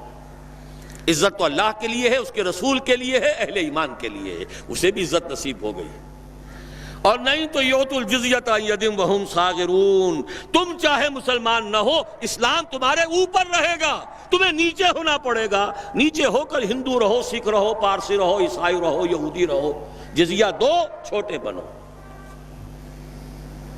بعز عزیز و ذل ذلیل، اس کی وضاحت بھی فرما دی۔ اما یعزهم اللہ فیجعلهم من اہلها، یا تو اللہ ان کا اعزاز فرمائے گا، انہیں اسلام والوں میں شامل کر دے گا، او یذلہم، یا انہیں مغلوب کر دے گا، فیدینون لها، تو اسے ان لوگوں کو اسلام کی اطاعت کرنی پڑے گی۔ اس پر حضرت مقداد فرماتے ہیں فقلت، پھر میں نے اپنے دل میں کہا وَيَكُونَ الدِّينُ كُلُّهُ لِلَّهِ، تب وہ بات ہوگی جو سورہ انفال میں الفاظ آئے ہیں وَقَاتِلُوهُمْ حَتَّى لَا تَكُونَ فِتْنَةٌ وَيَكُونَ الدِّينُ كُلُّهُ لِلَّهِ۔ وہ شان جو ہے ان الفاظ جو ہے، ان کے اس میں جو شان ہے وہ ظاہر ہوگی اس وقت۔ دوسری حدیث اس سے پہلے صفحے پر ہے، عن ثوبان رضی اللہ عنہ، عن ثوبان مولا رسول اللہ صلی اللہ علیہ وسلم۔ حضرت ثوبان یہ بھی حضور کے غلاموں میں سے تھے جنہیں حضور نے آزاد کر دیا تھا، مولا کہلاتے ہیں۔ اور یہ روایت صحیحین میں سے مسلم شریف کے اندر بھی موجود ہے، ترمذی، ابو داؤد، ابن ماجہ وغیرہ کے علاوہ صحیح مسلم میں۔ عن ثوبان رضی اللہ عنہ قال رسول اللہ صلی اللہ علیہ وسلم ان اللہ زوالی الارض فرأیت مشارقها ومغاربها وان امتی سیبلغ ملکها ما زویلی منها۔ حضور نے فرمایا اللہ نے میرے لیے ساری زمین کو لپیٹ دیا یا سکیڑ دیا، تو میں نے اس کے سارے مشرق بھی دیکھ لیے، سارے مغرب بھی دیکھ لیے۔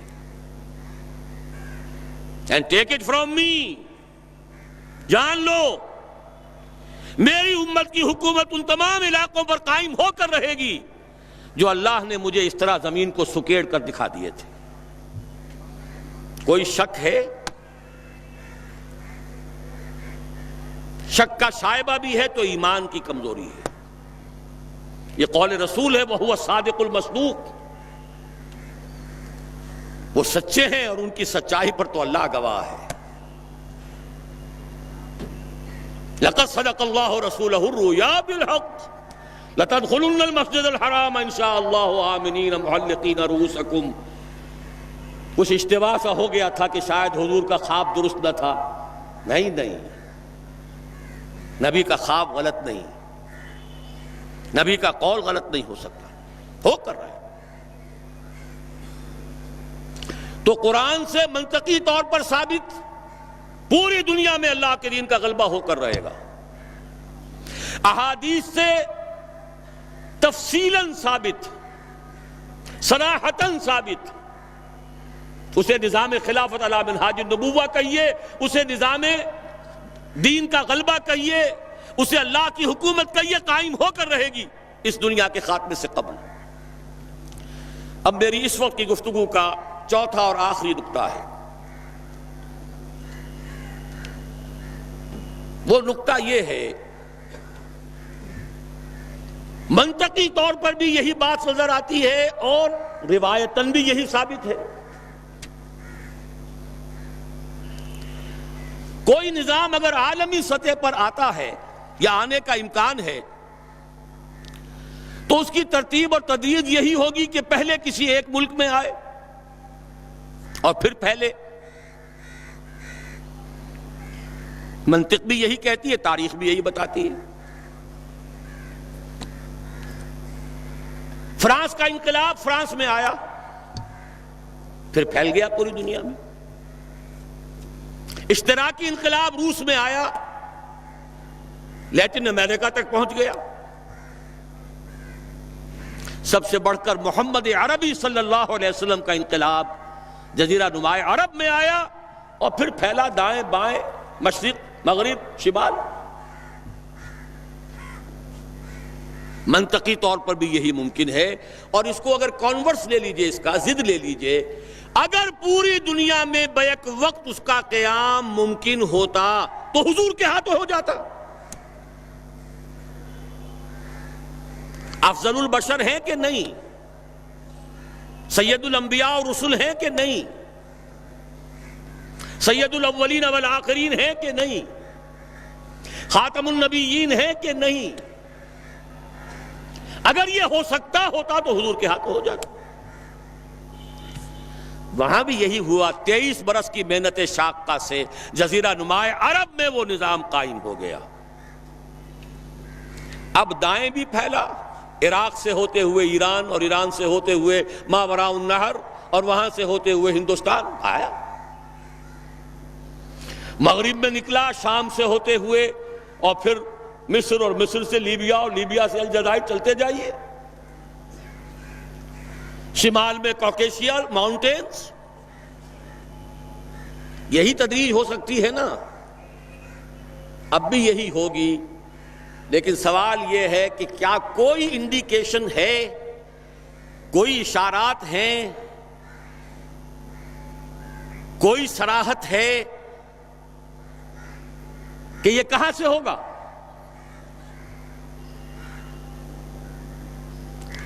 مسلمانوں کا ذہن تو فوراً جائے گا کہ مکہ مکرمہ ہی سے ہونا چاہیے، مدینہ منورہ سے ہونا چاہیے، جزیرہ نماء عرب سے ہونا چاہیے. لیکن دو اعتبارات سے بات بالکل مختلف ہے. بلکہ میں تو شاید آج تیسری بات کا اضافہ کر کے بتاؤں، 3 اعتبارات سے بالکل مختلف ہے.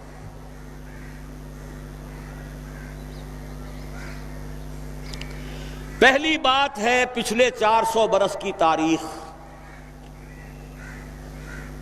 ختم نبوت کے بعد اہم ترین دینی منصب مجددین کا ہے.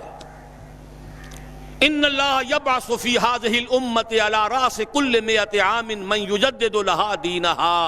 اللہ تعالیٰ اس امت میں ہر صدی کے سرے پر ایسے لوگوں کو اٹھاتا رہے گا جو اس کے دین کو تازہ کر دیں گے. سنن ابی داؤد کی روایت ہے، مجددین کا سارا تصور. اب نوٹ کیجئے کہ 1000 برس تک سارے مجددین عالم عرب میں آئے. عمر بن عبدالعزیز سے شروع ہو جائیے، عمر بن عبدالعزیز ہے، اور پھر امام ابو حنیفہ ہیں، امام شافعی ہیں، امام مالک ہیں، امام احمد ابن حنبل ہیں، غزالی ہیں، ابن تیمیہ ہیں، شیخ عبد القادر جیلانی، گنتے جائیے سب کے سب کہاں. اور جیسے ہی 1000 برس ختم ہوئے، الف ثانی شروع ہوا، دوسرا 1000 سال امت کی تاریخ کا. مرکز ثقل جو ہے اس امت کا ہندوستان کو منتقل کر دیا گیا.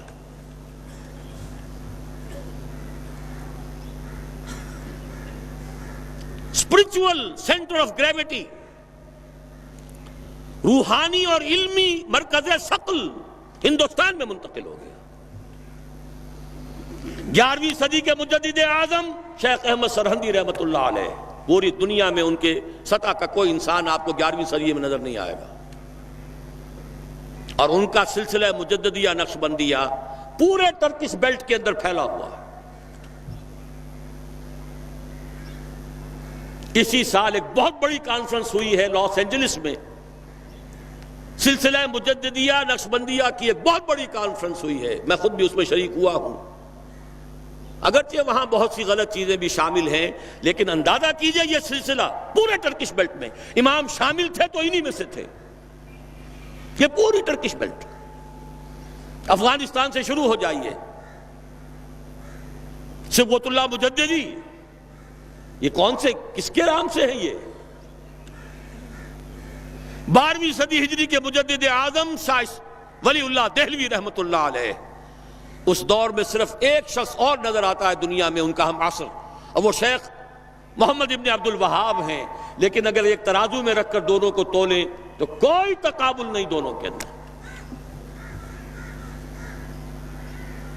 جامع معقول و منقول، جامع ظاہر و باطن، چاروں ڈائمنشنز کے حوالے سے جامع ترین شخصیت شاہ ولی اللہ دہلوی کی ہے رحمت اللہ علیہ.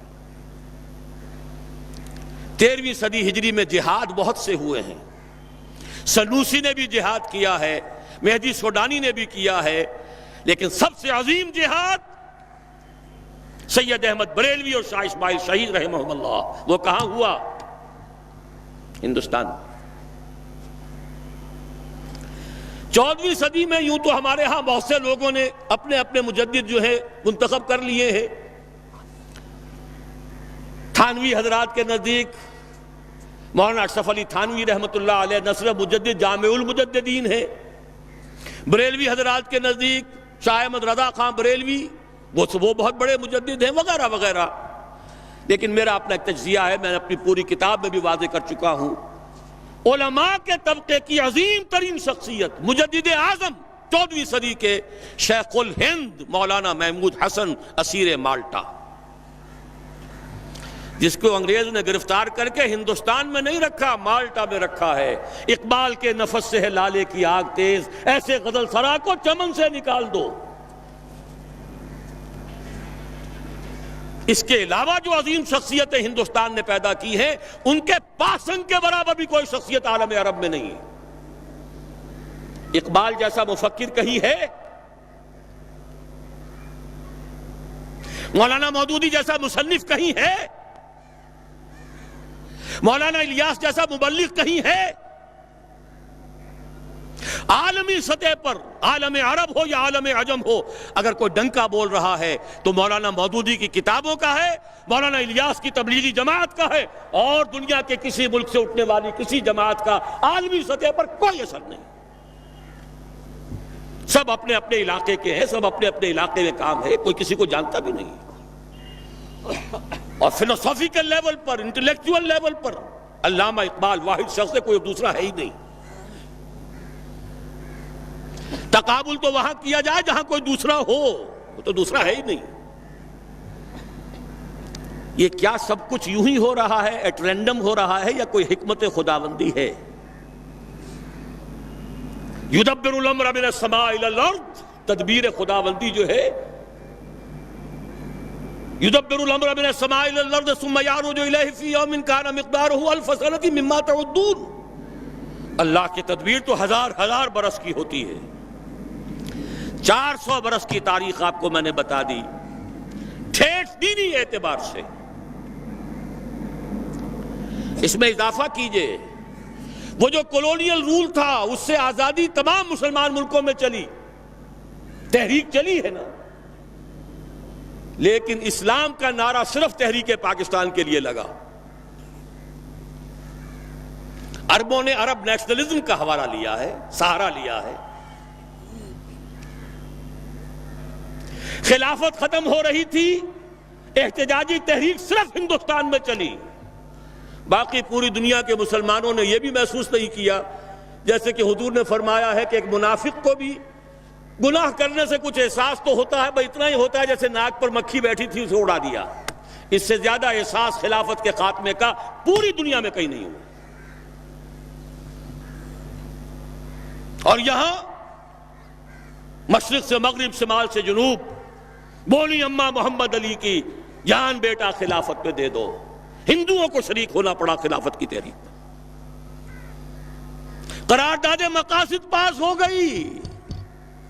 10 کروڑ انسانوں کی نمائندہ اسمبلی کہہ رہی ہے we wash our hands off the claim of sovereignty. ہم حاکمیت کے دعوے سے دستبردار ہوتے ہیں، سروری زیبا فقط اس ذات بے ہمتا کو ہے، حکمراں ہے ایک وہی، باقی بتان آزری۔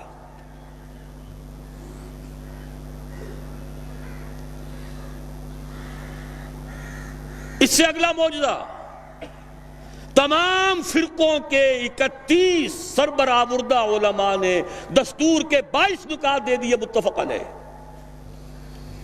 اس کے بعد قافلہ بھٹک گیا، میں اس طرف جانا نہیں چاہتا، اس وقت صرف آپ کو مثبت چیزیں بتا رہا ہوں۔ بھٹک کر ہم نے اپنی منزل دور کر لی ہے، واپس آ جائیں گے تو انشاءاللہ یہ پچھلے سنگھائے میل، یہ ہمارے حوصلوں کو بڑھانے کے لیے ان کی یاد تازہ کرنا، تازہ خواہی داشتن گر داغ ہائے سی نہ رہا، گاہے گاہے باز خواہی داستان پاری نہ رہا۔ اس کو نوٹ کیجئے، اس لیے یاد دلا رہا ہوں کہ کچھ مشیت ازدی ہے اس علاقے سے۔ اب آئیے احادیث کی طرف، 3 حدیثیں ہم نے کوٹ کی ہیں۔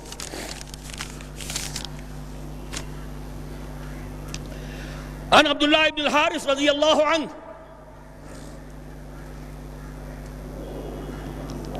ابن ماجہ کی روایت ہے، یہ سنن ابن ماجہ، عن عبداللہ ابن الحارث رضی اللہ عنہ قال قال رسول اللہ صلی اللہ علیہ وسلم یخرج ناس من المشرق یؤتئون للمہدی یعنی سلطانہ،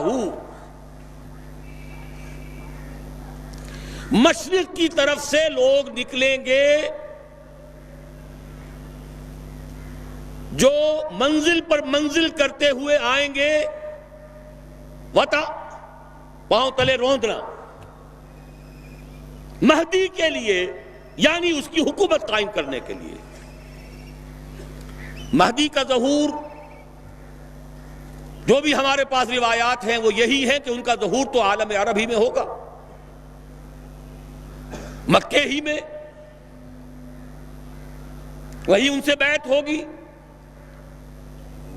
اس وقت تصور ذہن سے نکال دیجئے جو شیعوں اور سنیوں کے درمیان اختلاف ہے، ان کے نزدیک ان کے 12ویں امام ہیں جو چھپے ہوئے ہیں وہ ظاہر ہوں گے، ہمارے نزدیک جیسے اور مجددین پیدا ہوئے ہیں اپنے اپنے وقت میں، ایسے ہی ایک مجدد پیدا ہوں گے جن کا نام مہدی ہے، اور ہو سکتا ہے بلکہ میں یقین سے کہتا ہوں کہ ہو چکا ہے، کہ وہ پیدا ہو چکے ہیں۔ زمانے کی رفتار بتا رہی ہے، حالات کا رخ بتا رہا ہے، لہذا یہ شیعہ سنی فرق کو ذہن سے اس وقت نکال دیں۔ جیسے مجدد الفسانی کھڑے ہوئے، جیسے احمد ابن حنبل کھڑے ہوئے، ایسے ہی ایک اللہ کا بندہ حضرت فاطمہ رضی اللہ تعالی عنہ کی نسل سے، حضرت حسن کی اولاد میں سے ہوگا، اور اس کا وہی سے آغاز ہوگا، لیکن وہاں سے آغاز تو ہوگا، اس کی حکومت جمانے کے لیے فوجیں مشرق سے چل کر آئیں گی۔ معلوم ہوا کہ مشرق کے علاقے میں کہیں یہ کام پہلے ہو چکا ہوگا، اسلامی حکومت اور خلافت قائم ہو چکی ہوگی، وہاں سے فوجیں آئیں گی جو مدد کریں گی حضرت مہدی کی، یؤتئون للمہدی یعنی سلطانہ، جمائیں گی اس کی حکومت کو۔ علامہ اقبال نے غالب ایسے ہی حدیثوں سے وہ انسپیریشن لی تھی کہ میرے عرب کو آئی ٹھنڈی ہوا جہاں سے، میرا وطن وہی ہے، میرا وطن وہی ہے۔ حضور صلی اللہ علیہ وسلم کو ٹھنڈی ہوا آئی تھی۔ اگلی حدیث پڑھیے، عن ابی ہریرہ، اور یہ جامع ترمذی کی روایت ہے حضرت ابو ہریرہ سے رضی اللہ عنہ، یخرج من خراسان رایات سود لا یردها شیء حتی تنصب بایلیا، خراسان سے سیاہ پرچم نکلیں گے جنہیں کوئی طاقت جن کا رخ پھیر نہیں سکے گی یہاں تک کہ وہ ایلیا میں جا کر نصب ہو جائیں گے۔ اس حدیث میں 2 لفظ اگر نہ سمجھ لیں ہم تو حدیث سمجھ میں نہیں آتی۔ آپ کو معلوم ہے کہ دنیا میں ملکوں کے نام بدلتے رہے ہیں، 50 سال پہلے پاکستان کے نام سے کوئی ملک تھا ہی نہیں،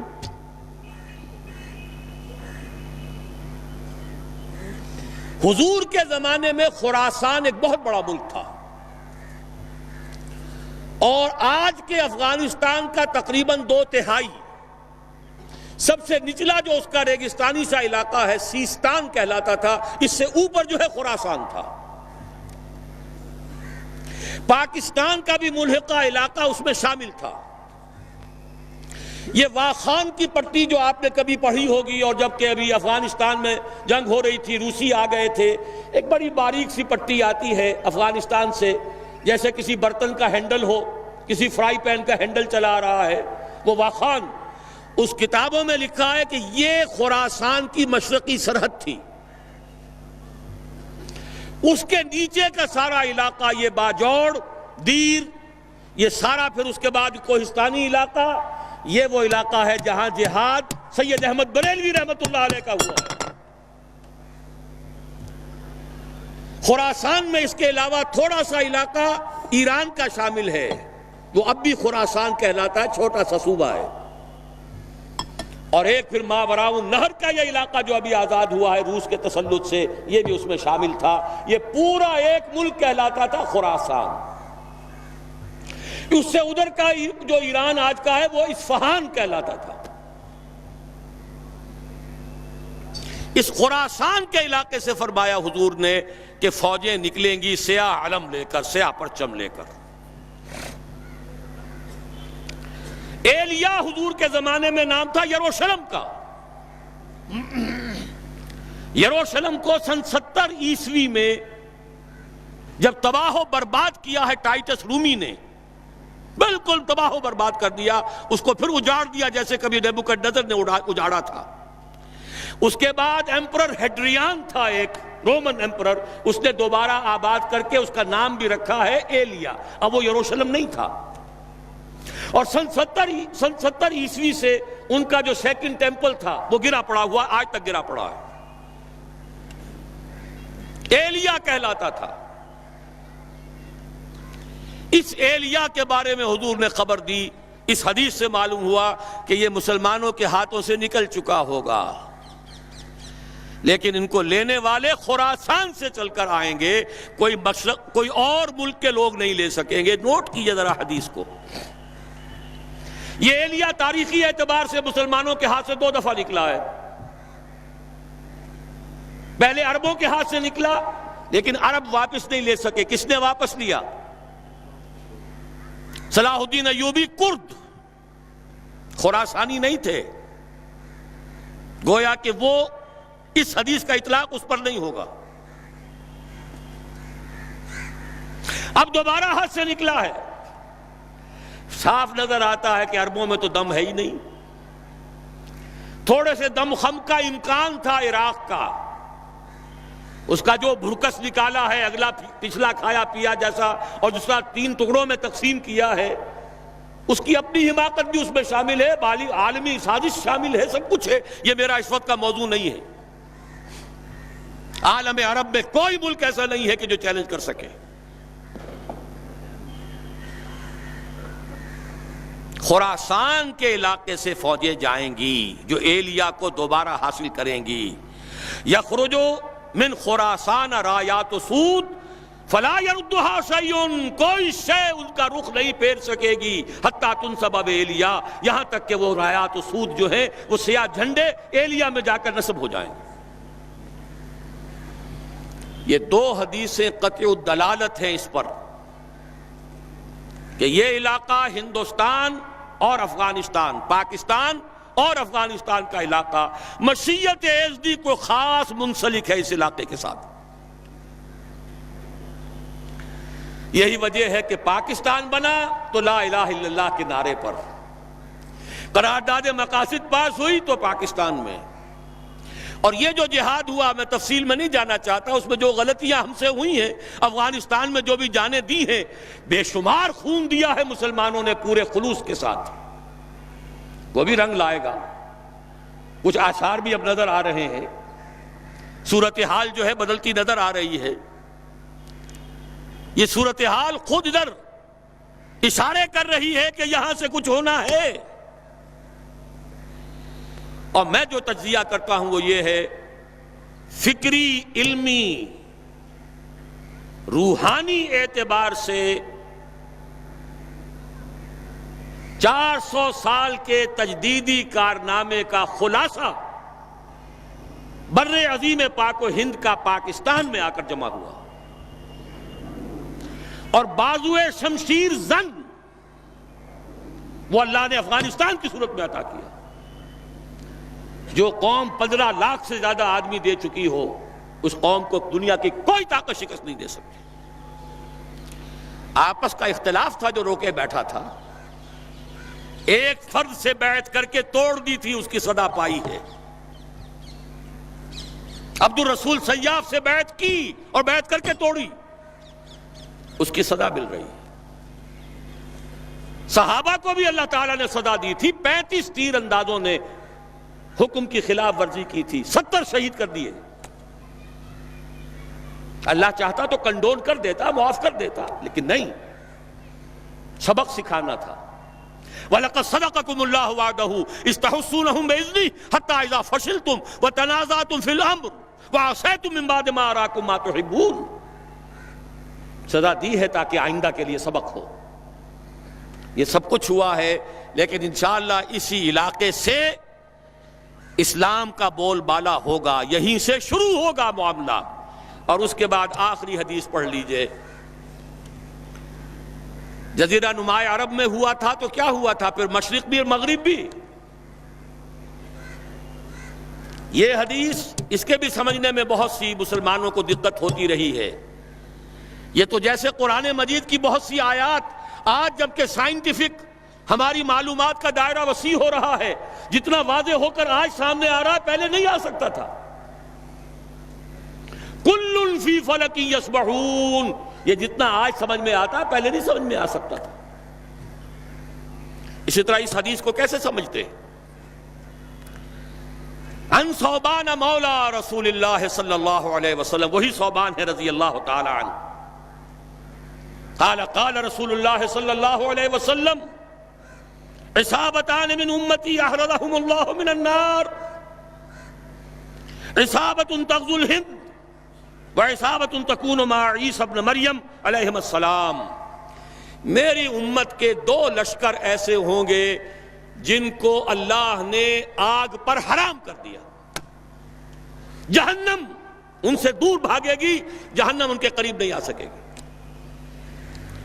ایک وہ لشکر ہوگا جو ہند پر حملہ کرے گا، اور ایک وہ ہوگا جو عیسیٰ ابن مریم کے ساتھ جا کر دجال سے جنگ کرے گا۔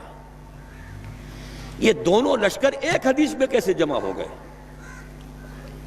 یہ محمد ابن قاسم کی بات نہیں ہو سکتی، یہ محمود غزنی کی بات نہیں ہو سکتی، ان 2 کا جمع ہونا ایک حدیث میں۔ معلوم ہوا اس علاقے میں وہ حکومت قائم ہوگی، پھر دائیں بائیں، پھر مشرق اور مغرب، ادھر حضرت مہدی ہوں گے، ادھر یہودیوں سے بھی جنگ ہوگی، دجال اکبر کا ظہور ہوگا، ان کے لیے بھی فوجیں ادھر سے جائیں گی، زمینی مدد آئے گی خراسان اور پاکستان کے علاقے سے، اور آسمانی مدد آئے گی عیسیٰ ابن مریم کی شکل میں رضی اللہ تعالی علیہ الصلوۃ والسلام۔ اور پھر ظاہر بات ہے اگر وہاں جا کر لڑیں گے تو ہند، اس کے بعد یہ پھیلے گا معاملہ، مشرق و مغرب کی طرف پھیلتا چلا جائے گا۔ لیکن یہ ساری باتیں جو میں نے آپ کو بتائیں، جو بڑی میٹھی ہیں، بڑی لذیذ ہیں، دل خوش کن ہیں، دل کو بھانے والی ہیں، لیکن ان کے ساتھ کڑواہٹ بھی ہے۔ ان ساری پیشن گوئیوں کے بعد بھی وَمَنْ كَفَرَ بَعْدَ ذَلِكَ فَأُولَٰئِكَ هُمُ الْفَاسِقُونَ، پھر بھی جو کفران نعمت کریں، ہمارے اتنے پختہ وعدے، ہمارے نبی کی اتنی واضح پیشن گوئیاں، اور پھر محروم رہ جاؤ، پھر زمیں جنبت نہ جنبت گل محمد، پھر حرکت میں آنے کے لیے تیار نہ ہو، گویا کہ ہمارے ان وعدوں کی ناشکری ہو رہی ہے، ہمارے نبی کی ان پیشن گوئیوں کو ٹھکرایا جا رہا ہے۔ فَأُولَٰئِكَ هُمُ الْفَاسِقُونَ، وہ تو پھر بہت ہی ناہنجار ہیں، اس ناہنجاری کی سزا ہمیں مل رہی ہے۔ ہم بھٹک گئے تھے صحیح راستے پر آتے ہوئے، 1951 سے ہمارا قافلہ بھٹکا ہے، 1949 میں قرارداد مقاصد، 1950 میں تمام مذہبی فرقوں کے طرف سے متفق علیہ دستور کے 22 اصول، 51 سے الیکشن میں حصہ لے کر جو بیڑا غرق کیا ہے، اسلام کی منزل جو کھوٹی کی ہے، اسلام کو ایک پولیٹیکل ایشو بنا کر، ایک پارٹی ایشو بنا کر، متنازع مسئلہ بنا کر، اور پھر 5 جماعتیں اسلام کے نام پر ووٹ لینے کے لیے میدان میں آئیں، تو جو کچھ حشر ہوا ہے وہ ہمارے سامنے ہے۔ لیکن یہ میرا موضوع اس وقت کا نہیں ہے، اس وقت میں صرف یہی چاہتا ہوں کہ مستقبل کی ان پیشین گوئیوں کو سامنے رکھ کر اپنے ڈوبتے ہوئے جو دل ہیں انہیں ذرا سہارا دیجئے، ٹوٹتی ہوئی ہمتیں جو ہیں ان کے اندر اثر نو، ایک عزم، ایک استقلال، ایک ہمت جو ہے پیدا کیجئے، اپنی قبر کو کسیے، محنت کیجئے۔ یا ایھا الذین آمنوا هل ادلکم علی تجارۃ تنجیکم من عذاب علیم تؤمنون باللہ ورسولہ وتجاہدون فی سبیل اللہ باموالکم وانفسکم ذالکم خیر لکم ان کنتم تعلمون۔ اس کے لیے کمر کسنی ہے، اس کے بارے میں تفصیلی گفتگو انشاءاللہ کل شام کو میں کروں گا۔ اقول قولی ھذا واستغفر اللہ لی ولکم ولسائر المسلمین والمسلمات۔